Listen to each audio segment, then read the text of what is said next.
प्रभु शिव शंकर के ऐसे दैत्य पुत्र के संदर्भ में जिसकी उत्पत्ति महादेव की क्रोधाग्नि से हुई, जिसकी रोने की आवाज से समस्त संसार भयभीत हो उठा और कोई भी देवता युद्ध में जिसे पराजित न कर सका।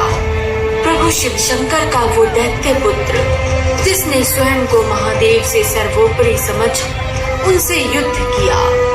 आइए जानते हैं प्रभु शिव शंकर की क्रोधाग्नि से उत्पन्न हुए उनके राक्षस पुत्र जलंधर की कथा। जब प्रभु महादेव को अपने ही पुत्र जलंधर से युद्ध लड़ना पड़ा और क्या हुआ उस युद्ध का परिणाम। नटराजा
आप कौन हैं? परंतु महादेव ने इंद्रदेव की परीक्षा लेने हेतु उन्हें उनके प्रश्न का कोई उत्तर नहीं दिया।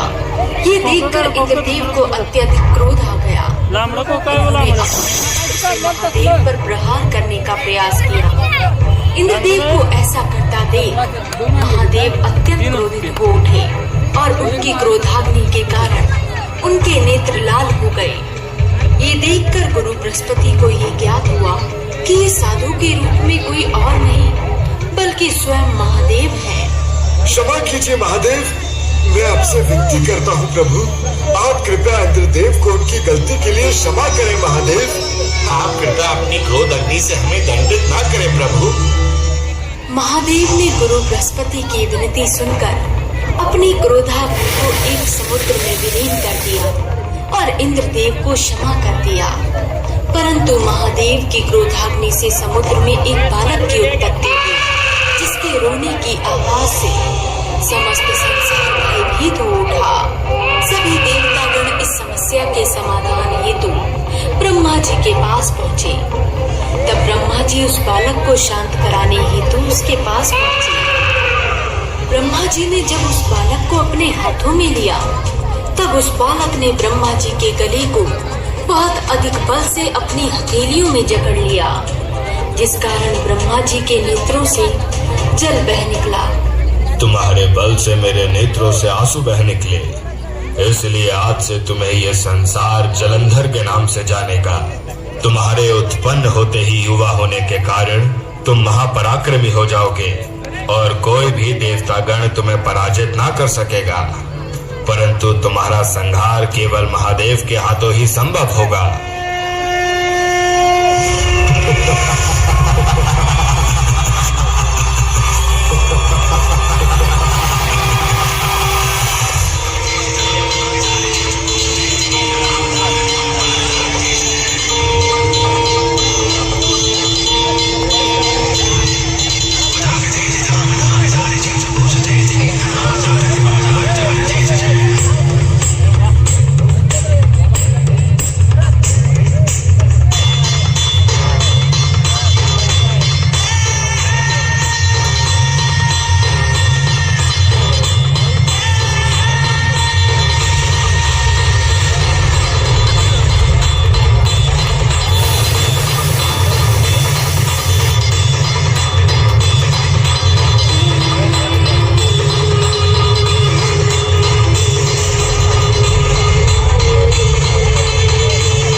दृष्टि डाली है, मैं तुम्हारा अंत कर दूंगी। तुम मेरा वध करोगी?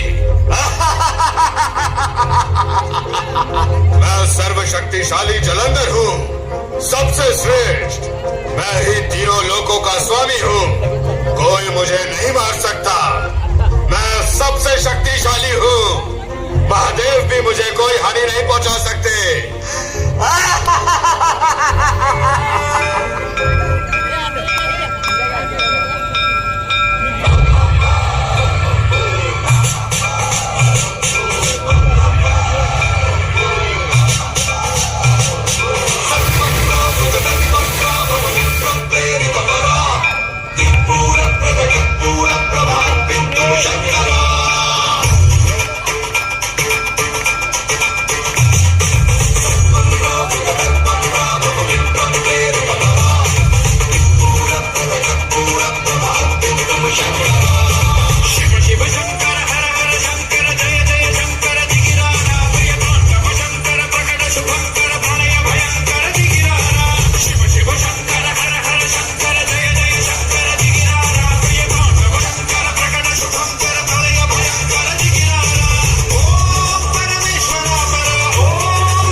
एक महान पतिव्रता स्त्री है। इसके इस पतिव्रत धर्म होने के कारण कोई जलंधर को हानि नहीं पहुंचा सकता है। हमारा उसकी अर्धांगिनी वृंदा के पतिव्रत धर्म को भंग करना अति आवश्यक है, अन्यथा आप उसका वध करने में असक्षम होंगे। आपने उचित कहा नारायण, परंतु जलंधर की अर्धांगिनी वृंदा का पतिव्रत धर्म भंग करना किस प्रकार संभव है? हे महादेव, सृष्टि के कल्याण हेतु जलंधर का वध करना अति आवश्यक है। इसलिए हम स्वयं अपनी माया से वृंदा के पतिव्रत धर्म को भंग करेंगे। स्वयं जलंधर का रूप धारण कर जलंधर के महल में प्रवेश करते हैं। वृंदा भगवान विष्णु को जलंधर समझकर उनके साथ पत्नी जैसा व्यवहार करने लगती है, जिस कारणवश उनका पतिव्रत धर्म खंडित हो जाता है।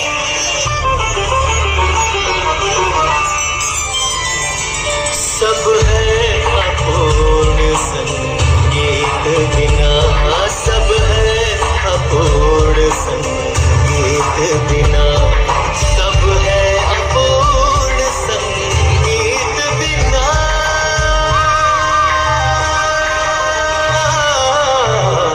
सब है अपूर्ण संगीत बिना, सब है अपूर्ण संगीत बिना, सब है अपूर्ण संगीत बिना। वृंदा का पतिव्रत धर्म खंडित होते ही जलंधर कमजोर पड़ गया। तब महादेव ने अपनी दृष्टि से जलंधर पर प्रहार किया और महादेव के प्रहार से ही जलंधर का सर उसके से अलग होकर दूर जा गिरा और महादेव के हाथों उस अहंकारी दुष्ट का सर्वनाश हुआ। सभी देवता गणों ने महादेव के समक्ष अपना शीश झुकाकर उन्हें नमन किया, परंतु जब वृंदा को प्रभु विष्णु जी की इस माया का आभास हुआ तो उसने भगवान विष्णु को श्राप देते हुए कहा,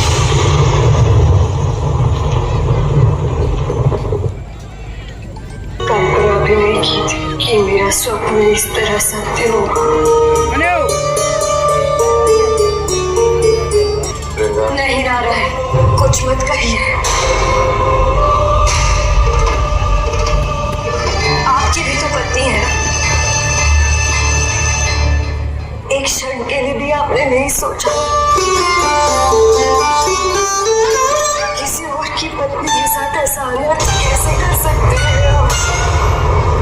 मैं कालनेमी पुत्री एवं त्रिलोकाधिपति जलंधर की भार्या वृंदा अपने आराध्य को साक्षी मानकर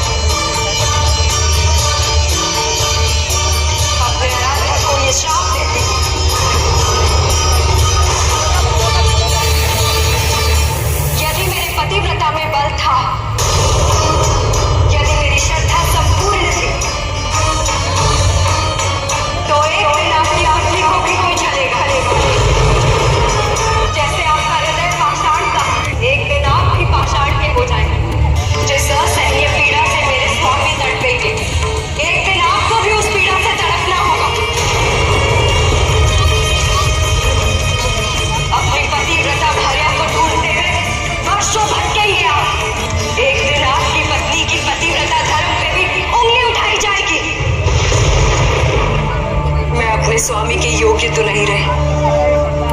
वो तो मुझे इस अवस्था में भी स्वीकार कर लेंगे, किंतु मुझे ये स्वीकार नहीं। इसीलिए मैं अपने जीवन का अंत करने जा रही हूँ।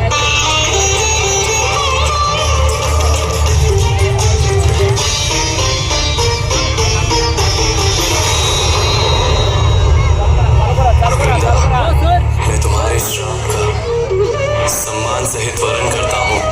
तुम्हारे द्वारा कहा गया प्रत्येक शब्द मुझे मानने है।